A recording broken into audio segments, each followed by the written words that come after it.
राम राम भाई, सभी को उम्मीद करता हूँ सारे ठीक ठाक हो। आज अभी फिरोजपुर से माता वैष्णो देवी का सफ़र, हमारा माता का बुलावा आया है, तो चलो माता वैष्णो देवी और उसके बाद जाएंगे हम बाबा भैरव के। तो यहाँ से हमारा सफ़र शुरू होगा। अभी फिरोजपुर से हम जाएंगे कटरा और उसके बाद फिर जाएंगे माता वैष्णो देवी के। तो ये देखो भी बीच से रास्ते में देखा काफ़ी हरी भरी फसलें हो रखी थी और गेहूं काफ़ी अच्छी फसल थी भाई। भगवान की दया से अब की बार काफ़ी अच्छी फसल हो, किसानों को खूब सारा लाभ मिले, बहुत ज़्यादा खुशी होगी। बहुत मेहनत करते हैं भाई। आप सब भी दुआ करें कि कटाई तक कोई बारिश या ओले का प्रकोप ना हो, भगवान इसमें मेहर करे। उसके बाद हम भाई फाइनली पहुंच गए थे हम जम्मू पहुंच गए थे सुबह शाम को 6 बजे। सुबह चले थे हम 10 बजे, शाम को 6 बजे पहुंच गए थे। और उसके बाद ये देखो भी जम्मू के बस स्टैंड का क्या हाल है भाई साहब। इतनी गंदगी, इतना कचरा कीचड़, इतनी स्मेल आ रही थी भाई साहब। टूरिस्ट प्लेस है और इतना गंदा। वहाँ का प्रशासन देख लो, बसें और वहाँ की जो बसों के भाई साहब जो ड्राइवर है, जो ओनर है भाई साहब, उन्होंने बड़ी बिरान मट्टी करी हमारी। एक सवारी, अगर एक सवारी भी भाई साहब अगर उनकी रह गई ना, तो भी हर बीच बीच में रुक रुक के मतलब जो 1 घंटा सवा घंटा का जो सफ़र था जम्मू से कटरा का, वो उन्होंने 2 घंटे सवा 2 घंटे लगा दिए। और उसके बाद जम्मू से चलते ही आधे घंटे की दूरी पे उन्होंने, जैसे इनके कमीशन होते किसी न किसी ढाबे पे, वहाँ रोक दिया, बोला खाना खुना खा लो। अरे भाई आधे घंटे में किसको भूख लगती है भाई, जो वहाँ पे रोक दिया। फाइनली उसके बाद भाई हम चले गए थे, फाइनली पहुँच गए थे और हमने वहाँ पे जाके ले लिया था रूम, जो हमको रूम मिल गया था भाई। उसके बाद सुबह हम पहुँच गए थे 7 साढ़े 7 बजे। देखा बहुत सारी लंबी लाइन लगी थी, हमें बनाना था जो ID पास जो वहाँ पे बनता है, उसकी लाइन में लग गए थे। ये देखो अब कितनी लंबी लाइन है। ये है कटरा की लाइन, जो कि लोग मतलब वैकेशन था, 7 दिन की छुट्टियां थी। और उसके बाद देखो बाहर तो जितनी बड़ी लाइन थी ही थी, अंदर भी ऐसे लाइन थी, पता नहीं राशन कार्ड बट रहे हैं अलग तरीके के, और जिस पे बहुत सारे पैसे मिलने वाले भी। उसके बाद हमको मिल गया ID कार्ड और हम चल दिए माता वैष्णो देवी के मंदिर की चढ़ाई की तरफ। बीच में देखा ढोल नगाड़े बज रहे थे, डम डमाडम, और लोग डांस कर रहे थे भाई साहब। सबसे बुरी हालत थी इन गधों की, खच्चरों की। मेरे को सबसे ज़्यादा अफसोस हो भी इस जम्मू की जन्मभूमि पे जिन्होंने भी भाई साहब ये गधे खच्चरों ने जन्म लिया, इनके लिए भाई साहब नरक है। इतना गंदा बुरा हाल कर रखा था इन्होंने भाई साहब। इनका पूंजड़ पकड़ के अनु दबाव थे इन्होंने भाई साहब। 4-5 घंटे का रास्ता 2-2 घंटे में तय कर रहे थे ये। इतना बुरा हाल कर रखा था, ना ही ढंग का कुछ इनके पास खाने का होता वहाँ पे। और रास्ते के इन्होंने बड़ा बुरा हाल कर रखा था। इतनी गंदी स्मेल आ रही थी रास्ते में, आप देख सकते हो मेरे पीछे आगे ये मम्मी आ रही है, वाइफ आ रही है, और इतनी गंदी स्मेल, गोबर, पेशाब।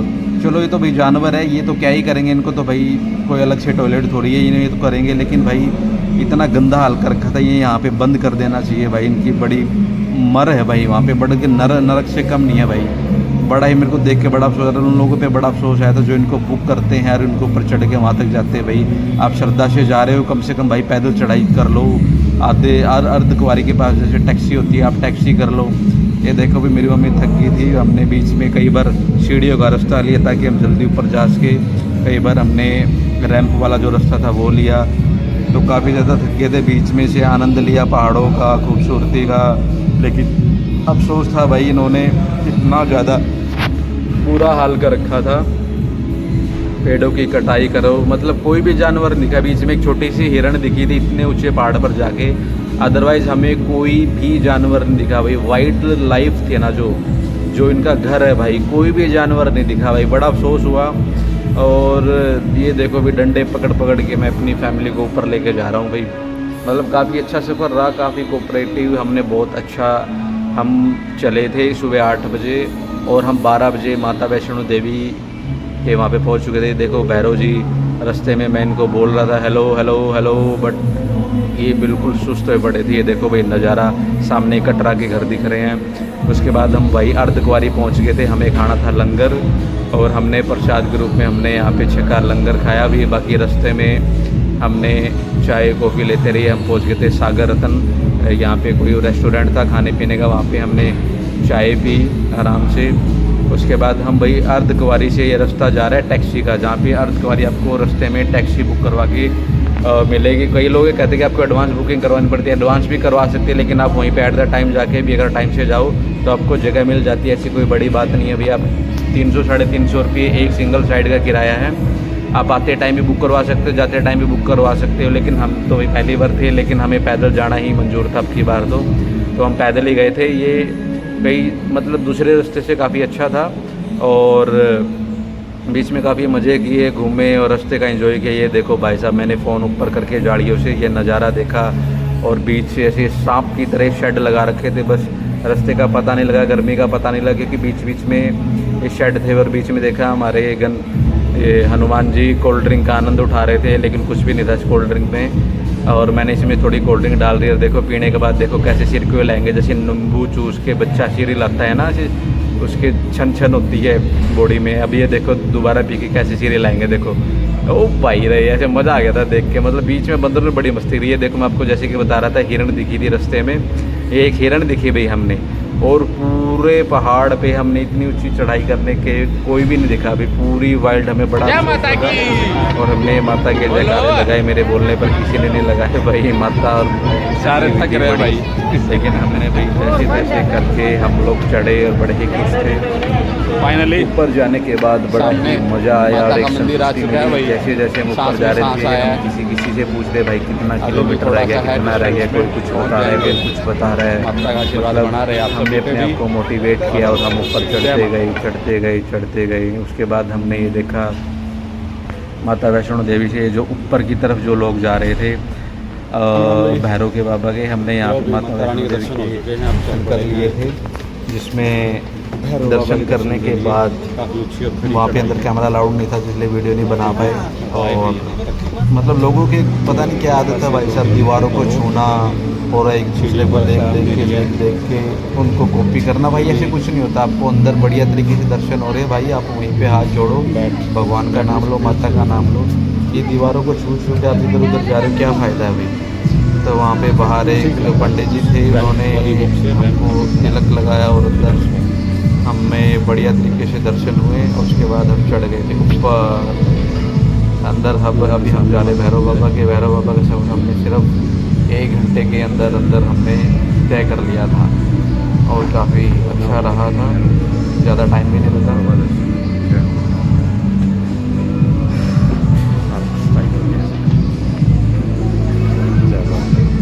उसके बाद हमने ऊपर जाते जाते देखा भी इनके ये जो लोग यहाँ पे पहाड़ों में काम करते हैं, इनको यहाँ पे छोटे छोटे रूम मिले। रूम तो क्या है भाई साहब, टाइम पास है। ये देखो अंदर खाना बना रहे थे, ये सारा ही 5-7 बाई 5-7 का रूम है। बड़ा ही देखिए अफसोस हुआ, कभी तेज़ आंधी आ जाए, बारिश आ जाए तो बड़ा ही बुरा हाल हो गया। देखो यहाँ पे एक बहन खाना बना रही थी। ये रास्ते देखा भाई साहब, ये अपने हनुमान जी तो मज़े कर रहे, 3-4 बार इस पर झूल के छोड़ दिया अपने जय बाबा की बोल के, और वो चले गए ऐसे इनके ऊपर ऐसे छलंगा मारते भाई साहब। चल ये देखो भी ऊपर जाके पहाड़ पे, और ये माता का मंदिर ऐसे दिख रहा था, कितना खूबसूरत, कितना ऊपर कंस्ट्रक्शन कर रखा है भाई साहब। लेकिन अंदर तो मैं आपको जाते टाइम दिखाऊंगा। हमें जाते टाइम लिफ्ट मिल गई थी, लिफ्ट की टिकट मिल गई थी। हम जाते टाइम लिफ्ट में गए थे माता वैष्णो देवी, मतलब भैरव से नीचे का सफ़र हमने लिफ्ट में तय किया था। और ये बीच में हमने देखा जहाँ पे हेलीकॉप्टर लैंड होता है माता वैष्णो देवी, मतलब 500 मीटर पहले लैंड होता है, आपको आगे 500 मीटर आगे पैदल जाना पड़ेगा। उसके बाद आप दर्शन करके वापस यहीं से हेलीकॉप्टर में बैठ के वापस आप कटरा जा सकते हो। ये देखो भी ऊपर भैरव बाबा के दर्शन के बाद हमने यहाँ के ऊपर का नज़ारा लिया और काफ़ी फ़ोटोज़ वीडियोज़ बनाए, तो मज़ा आ गया भाई देख के। ब्यूटीफुल था भाई, एक नंबर कति कच्छ नूका अगर ने एकदम नुआ हा ज्ञान है या वाई। मैंने भाई मच्छी मार ली, काफ़ी महीनों से मैं सोच रहा था जाऊँ कई बार नहीं जा पा रहा था। लेकिन ये देखो भी अपने लंगूर बंदर था ऊपर, लंगूर बंदर किसी ने एक बिस्कुट का पैकेट दिया, रोड़े 10 जने ने फ़ोटो खिंचवा ली। इतने लंगूर बंदर ने बिस्कुट खाई, इतने 70 जने फ़ोटो तरवाए गए थे, बड़े बेचारा बड़ा होती आयु। और ऊपर का नज़ारा बड़ा ही खूबसूरत था। ये अपने खाने में बिस्किट खाने में बिजी थे, बस ऊपर ज़्यादा हमने बंदर ही देखे और कुछ नहीं देखा भाई। उसके बाद हमें जाते टाइम हमें मिल गई थी लिफ्ट, जैसे कि मैं आपको बता रहा था। और नीचे जाते टाइम ये देखो बिजली के बोर्ड, और जिसमें भाई जानवरों को काफ़ी ज़्यादा नुकसान हो सकता है, ऐसे ही खुले पड़े हुए थे सब कुछ ऐसे ओपन नहीं था। आप देखो भाई बिजली के खंभे, वायरें और जो ट्रांसफार्मर लगते हैं वो एज इट इज़ ऐसे ही पड़े हुए थे। देखो अब आपको रास्ते में देखने को मिलेंगे जो कि जानवरों के लिए भाई साहब बड़े ही ख़तरनाक था। इसके लिए कोई सुविधा नहीं बनाई गई है। तो भाई इतना शोर शराबा, ढोल नगाड़े, इतना सब कुछ बज रहा था, बेचारे पता नहीं कहाँ कहाँ गए होंगे। बड़ा अफसोस हुआ अभी वाइल्ड लाइफ के बारे में, क्योंकि ख़त्म हो रही है धीरे धीरे। और मतलब एक तरीके से भी दर्शन तो ठीक है, बट एटलीस्ट वाइल्ड लाइफ पे हमें हमारा कोई हक नहीं है। ये किसी सरकार का, किसी का हक नहीं होना चाहिए इस चीज़ पे। ये जानवरों का है, पहाड़, ये नेचर उनका है भाई, उनका घर है ये, तो उनका ही हक है भाई पूरा पूरा। तो हमें उसमें छेड़खानी नहीं करनी चाहिए। अगर हम वहाँ पे कुछ बना रहे हैं तो एटलीस्ट इस तरीके से बनाएं कि वो उनके ऊपर जाए, चढ़े। भाई बंदर है या फिर कोई और जानवर नासमझ है, तो एटलीस्ट उनको कोई ख़तरा ना हो किसी भी चीज़ से। प्रशासन से इस चीज़ पे ध्यान देना चाहिए भाई। अभी देखो आगे आएंगे ट्रांसफार्म, और ऐसे ही भाई साहब नंगे तार, नंगे ट्रांसफार्म, जैसे फेस चेंज होते हैं, एज इट इज़ जैसे ही पड़े हैं भाई। मतलब इतने दूर दूर तक पहाड़ों पर हम चढ़े, हमने सिर्फ एक छोटी सी हिरन के अलावा हमने कुछ भी नहीं देखा भाई वहाँ पे। जाके बहुत सारे जानवर देखने को मिलने चाहिए थे, कहाँ से दिख रही थी। मैं शोर शराबे हर कोई चला जाता है। ये देखो ऊपर का नज़ारा वैष्णो देवी का। और अब इसके बाद ये देखो ट्रांसफार्म यहाँ पे आ चुके हैं। यहाँ पे बंदर ऐसे घूमते रहते हैं, भी क्या इलाज है, और उनको कोई भी देखने वाला नहीं है। और तो जानवर क्या ही आएंगे। ये देखो यहाँ से सारी बिजली की सप्लाई हो रही है, और यहीं से पूरा जगमगर रहता है माता का मंदिर अपना। और ऊपर भैरव जी के जितनी भी लाइटें, बहुत ही बढ़िया नज़ारा है। वैसे तो लाइटों को देखो तो काफ़ी सुविधा है। और ये देखो ऐसे यहाँ पे नीचे आके लैंड हो जाती है, और इसका भी काफ़ी अच्छा एक्सपीरियंस रहा है। जो लोग कहते हैं एडवांस टिकट लेनी पड़े, ऐसा कुछ नहीं है। अब एडवांस भी ले सकते हो, अदरवाइज आपको टाइम से जाओ तो मिल जाती है। 4:30 सुबह 9 से 4 साढ़े 5 तक का टाइम होता है इसका। ये देखो रात का सनसेट। और एक बात और बताना मैं आपसे चाहूँगा भाई, जो कि मेरे साथ घटी है। मैं गुम हो गया था फैमिली से अलग होके, जो कि मेरे लिए बड़ा ही अत्यंत दुखदाई था। मैं बहुत परेशान हो गया था। वही फिर वही मैं नए रास्ते से, मैंने पुराने जो नए रास्ते की जो एग्जिट थी वहाँ से पुराने रास्ता जो लिंक हो रहा था वहाँ पे पहुँचने के लिए मेरे को 1.5 किलोमीटर और सफ़र तय करना था। मैंने भाग के भाई जो ऊपर से नीचे आने का जो सफ़र था 4 घंटे का, मैंने 2.5 घंटे में कवर कर दिया। और बड़ी टेंशन थी कि मैं जाके वेट कर लूँगा और मेरे को फाइनली मिल जाएंगे। जो पुराना रास्ता जहाँ पे एग्जिट हो रही थी, मैंने वहाँ पे जाके 1 से 1.5 घंटा वेट किया, और फाइनली घर वाले आ गए थे और बड़ी जान में जान आई थी। तो आप ये गलती मत करना, परिवार के साथ रहना, चाहे लंबा रास्ता हो छोटा रास्ता हो। माता रानी आप पे कृपा बनाए रखे। जय माता दी। फॉलो जरूर करना।